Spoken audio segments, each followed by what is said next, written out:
বিভিন্ন কারণে আপনার লিঙ্গের উত্থান নাই হতে পারে বা লিঙ্গের পতন খুব তাড়াতাড়ি হতে পারে, এটা খুবই স্বাভাবিক এবং এটা নিয়ে খুব বেশি দুশ্চিন্তাগ্রস্ত হওয়ার কোনো কারণ নেই। অনেক সময় যেটা হয় যে আমরা বলে থাকি যে আপনি যেটা করতে পারেন যে প্রত্যেকেরই উচিত, বিশেষ করে পুরুষদের ক্ষেত্রে প্রত্যেকেরই উচিত দৈনিক অন্তত 30 মিনিট হাঁটার বা একটা ব্যায়াম বা একটা অন্য একটা এক্সারসাইজ করার, এবং সেক্ষেত্রে একটা নির্দিষ্ট এক্সারসাইজ রয়েছে বা ব্যায়াম রয়েছে যেটাকে আমরা বলে থাকি কেগেল এক্সারসাইজ, এবং এটা কিন্তু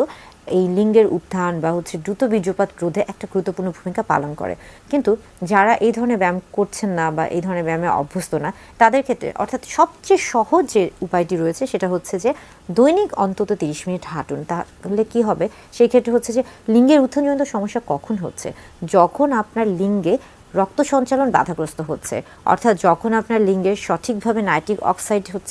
সঞ্চালন হচ্ছে না, তখনই কিন্তু আপনার লিঙ্গের উত্থানটা কম হচ্ছে বা সমস্যা হচ্ছে। সেই ক্ষেত্রে আমরা বলে থাকি যে নাইট্রিক অক্সাইডের সঞ্চালন, রক্ত প্রবাহটাকে স্বাভাবিক রাখার জন্য, বৃদ্ধি করার জন্য আসলে হাঁটা বা ব্যায়ামের ভূমিকা অপরিসীম।